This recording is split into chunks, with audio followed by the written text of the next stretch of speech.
Bienvenida, doctora María de los Ángeles Promo, abogada, consultora, ex titular de la Secretaría Técnica del Consejo de Coordinación para la Implementación del Sistema de Justicia Penal. Y podría seguir con el currículum, que es muy amplio. Hace muchos años que yo la conocí en el gobierno de Vicente Fox, por ahí. Y desde entonces siempre me impresionó su lucidez, capacidad, forma de expresión tan sencilla, tratando temas jurídicos que para algunos de nosotros pues a veces son complicados.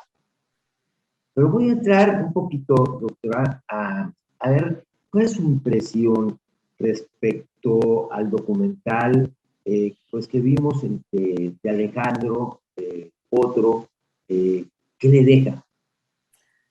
Mira, me deja el poder percibir lo que una persona vive en un sistema penal acusatorio en donde aún falta mucho por fortalecer y consolidar, pero sobre todo en donde se advierte la necesidad de mecanismos que sean mucho más efectivos, donde los procesos realmente se cumplan y donde las leyes empiecen a generar un mayor resultado hacia la justicia efectiva.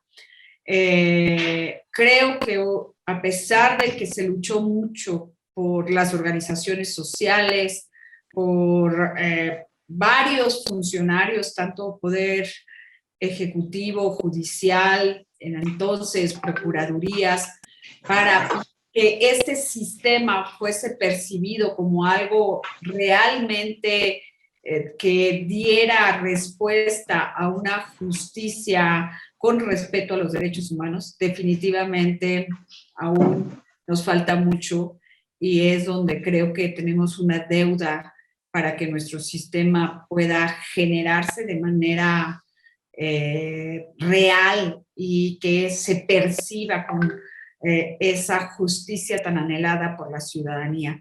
Para mí es todavía, pues, podríamos decir, decepcionante ver que no entendemos que existe, y volviendo al documental, la posibilidad de que se den decisiones a lo largo del proceso de manera fundada, motivada, con elementos probatorios, con efectividad y que tengamos esa investigación desde un inicio, lo cual hoy sigue siendo un aspecto que no tenemos la fuerza de decir nuestros ministerios públicos, nuestros peritos, nuestros policías de investigación realmente saben construir un caso, realmente saben cómo tener una teoría del delito técnica y que se aterrice desde una perspectiva efectiva.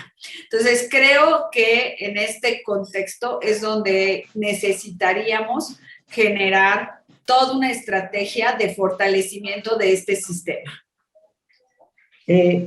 Doctora, en el año 2016 usted escribía que a este sistema se encontraba como un recién nacido. Si lo pudiera ubicar ahorita, ¿dónde lo ubicaba? Pues creo que no ha cambiado mucho, creo que no ha crecido. Efectivamente, y hay algo que yo lo podría comparar. No le hemos dado el cuidado necesario, no lo hemos ido supervisando, evaluando, viendo qué le hace falta, cómo debe generarse con mayor tenacidad en su desarrollo, porque no estamos midiendo esa parte fundamentalmente de aterrizar un enfoque en donde creemos que deben tenerse aspectos claros, ¿no? Es ahí donde para mí es muy importante tener claridad, que podemos decir muchas cosas del sistema, pero no tenemos técnicamente hoy datos que nos digan cuáles son los puntos en donde las instituciones tienen esas debilidades. Podemos percibirlos, podemos advertirlos, podemos generarlos de una forma muy clara en cuanto a lo que vivimos día a día, pero los números reales, los aspectos en los que tú digas, aquí están estos ámbitos de trabajo, no lo veo de una forma objetiva, clara, con contenido, porque podemos decir que hay organizaciones sociales, hay expertos que estamos al desarrollo de lo que está sucediendo, pero no lo tenemos, ¿no? Entrando, por ejemplo, en el tema de la prisión preventiva oficiosa, que se estableció un plazo específico para reevaluar sí, efectivamente, la incorporación de este catálogo enorme de delitos que deben merecer en nuestra Constitución una privación de libertad oficiosa, es decir, en automático, si está resultando o no, si ese era el elemento que nos faltaba o realmente estábamos hablando de un aspecto en el que no podíamos creer que existía un efecto real de prevención, de atención, de generación de política pública. Eso aún en nuestro país no existe. Dejamos un bebé y ahí lo dejamos. No nos preocupamos de él. Pensamos que solito iba a crecer, solito se iba a fortalecer y no estamos viendo esa perspectiva de fondo que necesitamos para decir qué requiere nuestro sistema. Ni siquiera en la capacitación, ni siquiera en la evaluación. Se dictaron leyes días previos y se aprobaron leyes días previos del 18 de junio del 2016. Y decíamos, ¿qué va a pasar con esas leyes? Desde la ley de ejecución penal, ¿no? Ya, o sea, con una ley innovadora, creadora de política pública, de buscar la reinserción social, de crear una verdadera evaluación de quienes estaban allí y darles esa dignidad. Hoy eso no existe. Eso está simplemente como un apartado, todavía ni se ha puesto en marcha un porcentaje muy alto de esa legislación. Y si nos vamos al tema de mecanismos alternativos de solución de controversia, pues encontramos desviaciones en el desarrollo de los órganos encargados para esto y no tenemos una certeza de qué efectivamente se está generando respecto de los mecanismos alternativos. Y así nos podemos ir ley por ley que ha estado ahí y los anhelos de este sistema, la creación del mismo como la concebimos, vemos que aún la brecha es enorme y no tenemos cómo decir para dónde estamos teniendo que enfilar el esfuerzo. Se dejó el esfuerzo conjunto, se dejó el esfuerzo consolidado. Existen estados que sí lo tomaron, que siguieron trabajando y que hicieron un trabajo técnico de evaluación y dijeron, vamos a tener que ir creando todo esto, los órganos que estaban hechos para implementar, los convirtieron en los de consolidación y siguieron con esa inercia, ¿no? Quizás no con el acompañamiento de la federación, no con la fuerza que podía haber generado la confusión federal local, pero se hizo y ahí están mejor que otros, pero no son tantos los que quisiéramos nosotros que pudiéramos decir, oye, realmente hay toda una consolidación del sistema, desafortunadamente. Y estamos hablando ya pues de más de 5 años de implementación de este sistema y tristemente observamos que la brecha es muy grande sobre lo que se dijo que teníamos que hacer a lo que está sucediendo en los procesos de investigación, incluso hasta en las denuncias. ¿Cómo se denuncia? O sea, cosas que tú dices, oye, yo denuncio, pongo la denuncia y en ese contexto me piden ratificar la denuncia, ¿no? Esa figura no existe en nuestro código y era algo de que yo doy la noticia y el Ministerio Público tiene que analizarla y automáticamente saber en una unidad de atención temprana, saber qué debe hacer con esa denuncia, si te requiere una algo inmediato, si es algo que puede solucionarse a través de justicia cívica, si es algo que podemos fortalecer en un diálogo entre las partes y crear un mecanismo alterno de solución de controversias. Tenemos una cantidad inmensa de denuncias acumuladas. Entonces, cuando viene un caso mediático, cuando viene un caso como el que vivimos en este documental, pues lógicamente el deseo de justicia ya se expande, la presión hacia las autoridades crece, y entonces vamos a buscar la respuesta, sea como sea, y vamos a buscar un responsable. Tengamos los elementos o no, pero se los vamos a poner para que el juez decida. Y algo bien importante. El sistema estaba sobre los mínimos elementos probatorios, ¿sí? Y decían, bueno, simplemente dame un dato de prueba. Pero ese dato de prueba, ¿sí? Tú lo ves, tendría que tener un soporte que esté dirigido al tipo penal y que esté dirigido y se pueda fundamentar. Y que también la defensa, en esa igualdad de armas, tenga la capacidad de igualar el esquema y que nos permita aterrizar forzosamente sobre un aspecto en el que podamos crear esa condición de valoración del juez en una audiencia inicial y que se pueda determinar si existe o no la vinculación a un proceso. Eso hoy no se da, simplemente se da por hecho que cualquier dato que dé el Ministerio Público, esa persona en automático debe ser vinculada y como tal seguir el proceso y comprobar su inocencia después de que el proceso termine.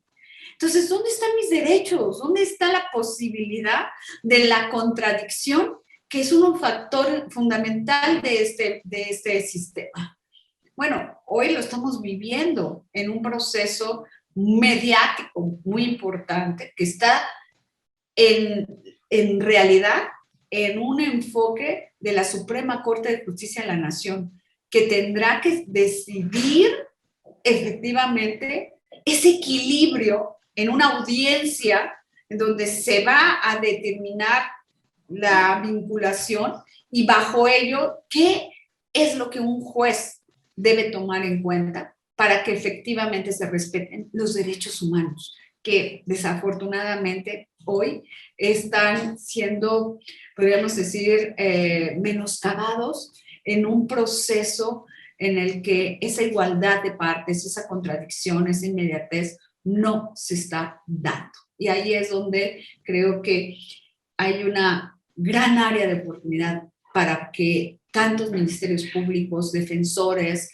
como jueces podamos trabajar y que en conjunto con los policías y con los peritos se lleven al proceso aquellos casos que realmente son los que tienen la fuerza, la capacidad de defender precisamente a la víctima, de llegar a un aspecto en donde la igualdad se hace evidente y el juez pueda decidir, no simplemente suponer a través de datos muy vagos, porque ahora hasta con un señalamiento de un testigo hacia una situación puede ser responsable una persona. Es en esta situación que estamos viendo, usted acaba de mencionar un caso que estamos mediático, y también el caso ahorita de Alejandro, donde por un apodo se le detiene, ¿no? Se le vincula. En ese sentido, si pudiéramos decir hacia dónde tenemos que terminar más rápido, a continuar con la capacitación, la preparación, o bien al mismo tiempo la cuestión científica, la parte de los recursos que se requieren, o se han olvidado los recursos y sigue por un lado la preparación, o ninguna de las dos se está llevando a cabo. A ver, todas las áreas de procuración de justicia y todas las áreas de seguridad tienen sus áreas de capacitación y de fortalecimiento de su personal. Pero hay dos elementos que creo que son importantes. ¿cómo evalúo qué le hace falta en capacitación a mi personal? Y cuál es la metodología de la capacitación necesaria para el personal. Hoy por hoy, toda esta pandemia que vivimos nos cambió el escenario muy importante de cómo llevar una capacitación.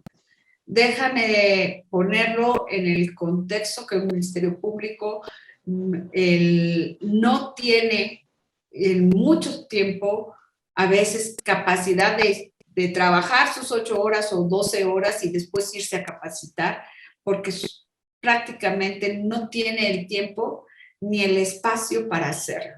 Entonces, hay que generárselos.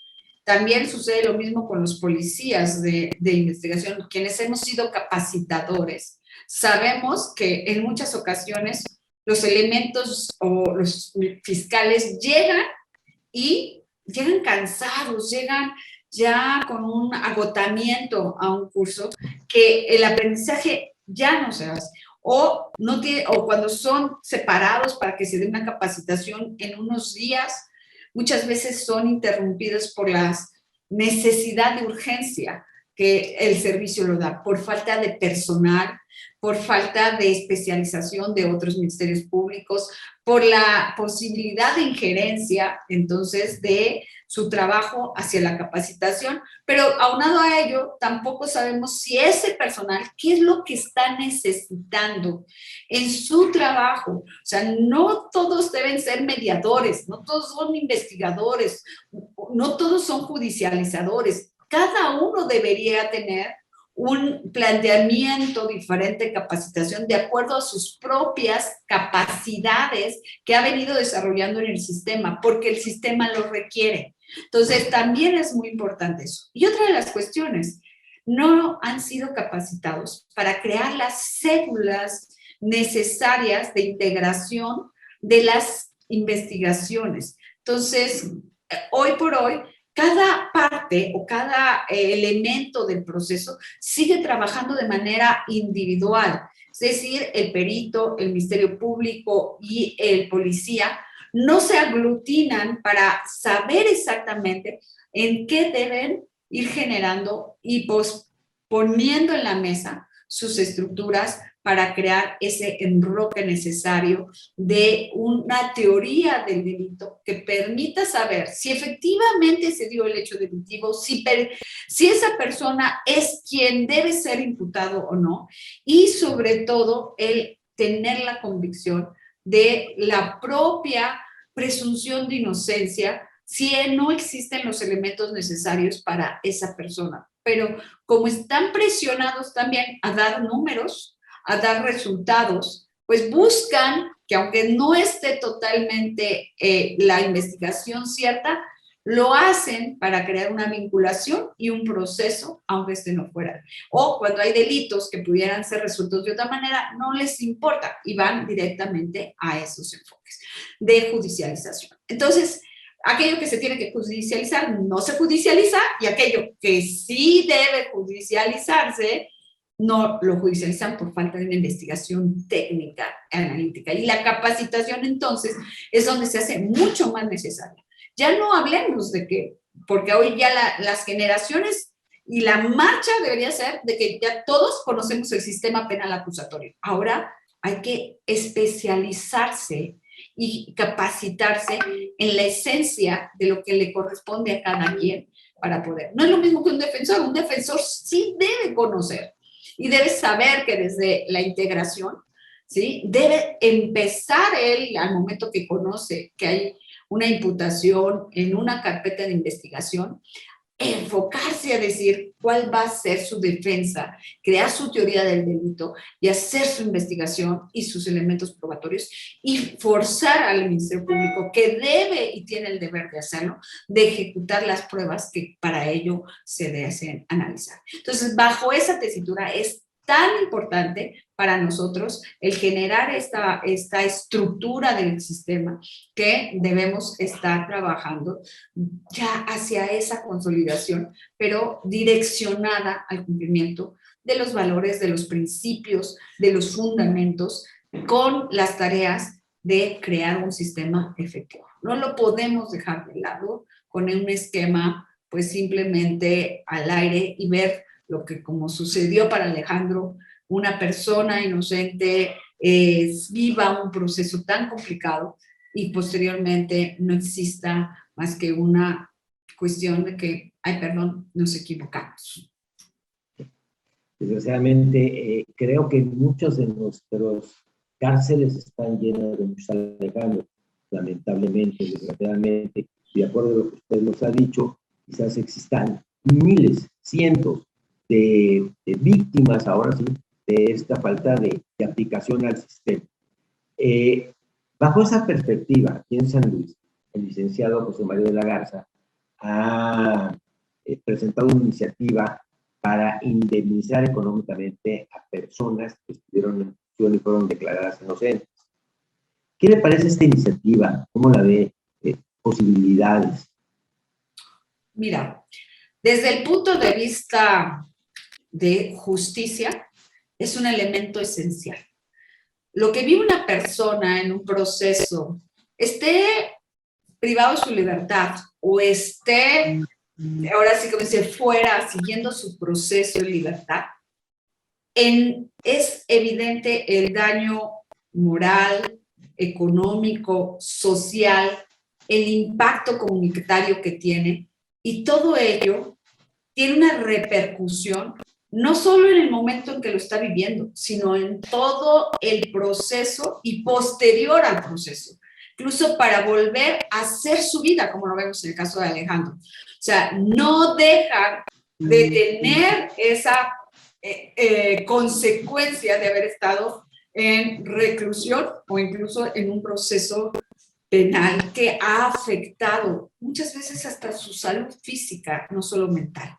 Entonces, para mí me parece que esta iniciativa es esencial, es una iniciativa de justicia, de respeto a los derechos humanos, de reparación del daño a una persona que sin tener ninguna responsabilidad vive un proceso que lo afecta, vive un proceso que de alguna manera es una consecuencia de una decisión, pues, de imputarle hechos que no le son propios y que obligaría a que cuando hubiese esto, hubiera que pensarse si el Estado va a tener que ser responsable y por lo tanto obligar a que cuando lleves a alguien ante la justicia tengas los elementos suficientes para asegurar esa imputación está realmente ejecutiva. No simplemente porque sospecho a través de los datos, ¿no? Antes, en el sistema anterior, teníamos que tener mayores elementos y mayores investigaciones. El sistema en el que vivimos es un sistema mucho más de una investigación informal al principio, pero eso no implica que tenga que ser una investigación que lleve al esclarecimiento de los hechos. Y entonces, con esta reparación de daño y de daño moral y de daño material, si es integral la reparación, creo que también impondría un estándar de mayor responsabilidad a quien lleva. Sí, la perdida. ¿Puedes repetir? ¿Perdón? ¿Escucha?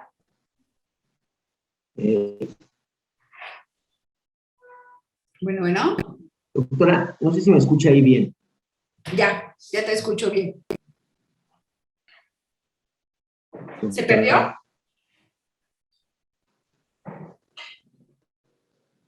¿Escuchas? Sí, es que esa última parte ya no la escuché yo. ¿En qué parte te quedaste? Esta última parte que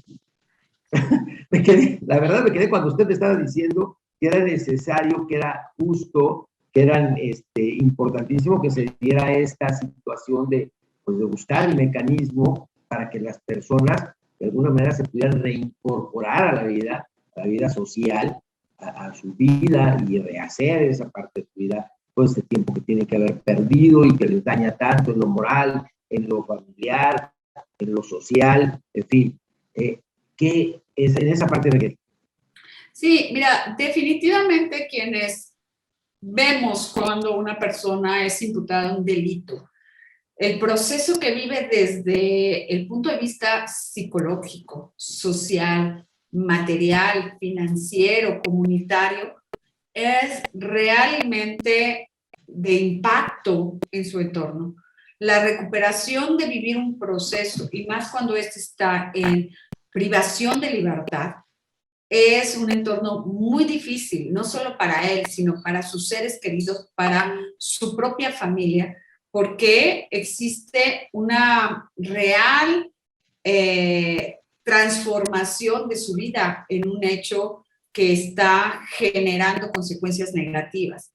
Entonces, después de vivirlo, si se demuestra su inocencia, se demuestra que efectivamente no había los elementos suficientes, hay una consecuencia también posterior. Entonces, es por justicia que exista esta reparación del daño, que obligaría también al Estado a ser mucho más efectivo, mucho más, podría decir, profundo en aquellos casos, en cuando quiera imputar, tenga la certeza que quien está imputando es quien realmente corresponde y no simplemente por interpretaciones o situaciones que quiere cuadrar para poder demostrar un resultado. Esto impediría esta situación, como es en el caso de Alejandro, ¿no? Y es donde realmente tenemos que abrir los ojos de la necesidad de investigaciones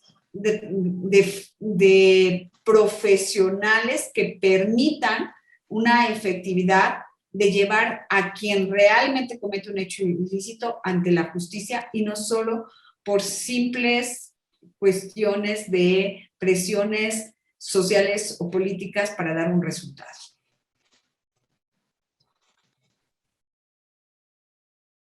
Muy bien. Doctora, ¿usted conoce algún otro lugar en el país donde, o fuera del país, donde se dé este tipo de indemnización, donde se le recupere a este tipo de personas, que realmente se les reincorpore a la vida cotidiana, se les reintegre todo eso que se pierde en este proceso? Sí, definitivamente. Y bueno, hay simplemente en nuestro país vecino, en varios países de Europa, es una cuestión que se ha considerado ya procedente porque existe la capacidad de demostrar el impacto negativo que una determinación gubernamental como esta trae consecuencias de ese daño. Entonces, es responsabilidad del Estado también hacerse cargo de una decisión que no fue del todo apegada y que hubo incluso negligencias que hicieron efectivamente que este daño fuera mucho más profundo para la persona en razón a su entorno social, familiar y económico y en el futuro. Entonces, debe haber un acompañamiento del Estado y así lo determinan varios países en Europa y que de alguna forma nos dan ese efecto de justicia, no solo de justicia hacia quien pues de alguna manera fue víctima de un delito, sino de aquellos inocentes que después de un proceso tan difícil que muchas veces los lleva a la ruina, necesitan resarcirse de esos hechos. En nuestro país no se ha intentado, pero incluso hay posibilidades de la aplicación de responsabilidades de los servidores públicos en razón de que, pues, con un abuso de autoridad estén haciendo actuaciones que posteriormente traigan esas consecuencias como las que estamos viendo en el caso que hemos visto en el documental y que hay muchos otros más en donde, pues, la vida de una familia entera se ve impactada o de incluso de una comunidad.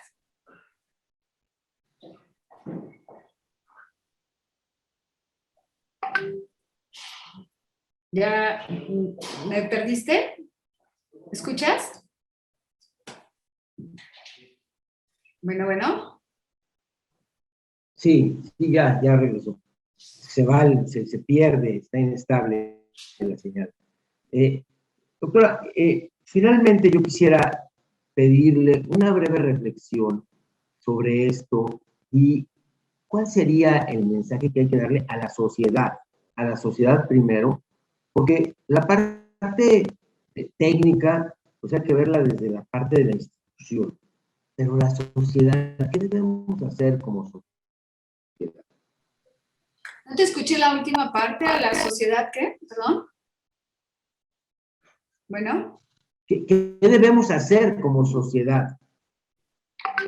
¿Qué debemos hacer como sociedad? Bueno, ¿Ahí yo creo, yo sí. ¿Me escuchas? ¿Me escuchas? Sí. ¿Qué debemos ahí hacer sí. a ver, como sociedad debemos exigir que, ¿ya me escuchas? ¿Sí? Como sociedad debemos exigir a nuestras autoridades, al Estado mismo, que el instrumento de la justicia penal sea un instrumento que vaya efectivamente a lo que nuestra Constitución señala. Es decir, que existan investigaciones serias, que realmente se proteja a los inocentes y se castigue a los culpables.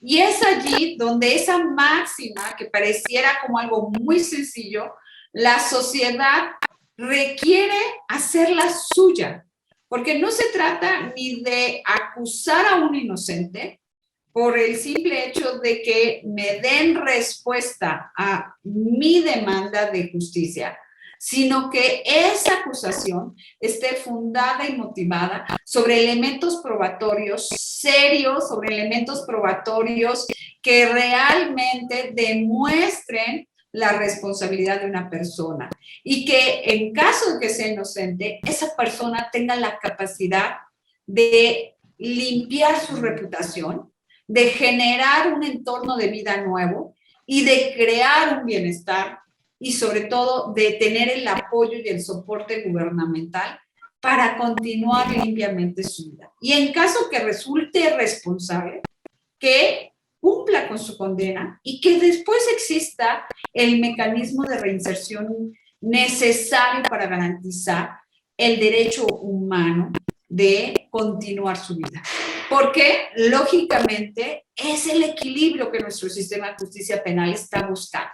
Y algo que no podemos dejar de olvidar es que la víctima, a la vez que exigimos esa justicia, debe exigirse la reparación del daño. En nuestro país tampoco se ha dado ese fundamento del sistema, en donde como sociedad nuestro claro objetivo debe ser de que las víctimas estén protegidas y que puedan ser reparadas en el daño causado y que no necesariamente tiene que ser una penalidad de privación de libertad en algunos delitos, sino tiene que ser que exista el mecanismo para encontrar la mejor solución entre las partes. Y esto hará que los equilibrios de justicia puedan generar una mejor estructura para que se puedan tener los casos graves, los casos sólidos en los tribunales y que la justicia alternativa funcione y que también la suspensión a procesos funcionen y en su caso los criterios de oportunidad funcionen.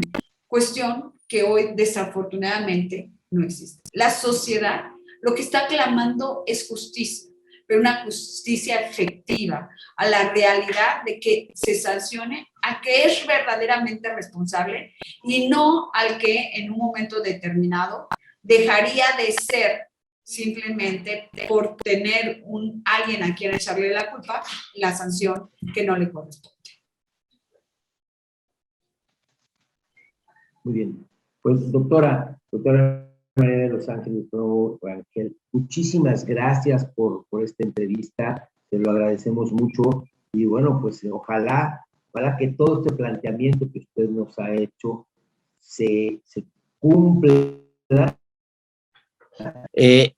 Darle, pues, en esta reflexión que usted nos hace y este pensar, desear, que realmente este sistema penal acusatorio pues crezca, deje de ser ese bebé, realmente se le permita llegar a la juventud, a la adolescencia, a la juventud y a la madurez, y que ahí se sostenga y se vaya mejorando.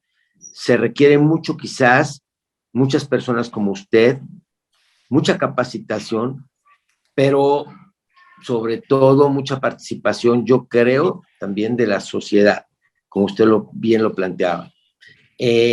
Finalmente, a nombre de Renace, a nombre de todos nosotros y el mío propio, darle las gracias por esta entrevista, lo cual me da mucha satisfacción poderlo haber hecho, porque hablar con personas, como le dije al principio, desde que la conocí, era muy clara en sus principios, en sus conceptos, y esa claridad nos permitirá que muchas personas entiendan lo que estamos pasando y entiendan el compromiso que tenemos. Muchísimas gracias, doctora. No sé si quiere usted agregar algo. No, simplemente, como siempre ha sido mi convicción, creo que a la voz de la sociedad, a la voz de la sociedad organizada, es como las instituciones miran sus defectos y buscan realmente fortalecerse y crear una mejor convicción. Yo lo que le digo, para mí es fundamental visualizar que hoy, a través de los mecanismos que las instituciones o la sociedad puedan impulsar para que se vean dónde están los puntos fundamentales para fortalecer la justicia que todos anhelamos. Nosotros no queremos inocentes en la cárcel, queremos que exista una justicia efectiva para aquellos que hayan cometido un hecho delictivo y que las víctimas puedan tener la reparación necesaria en el entorno cuando tienen una afectación por la comisión de un hecho delictivo. Simplemente muchas gracias. Para mí reconozco a Renace como una institución comprometida con la justicia y saben que siempre que cuentan conmigo. Muchas gracias. Muchas gracias a usted. Hasta luego. Hasta luego.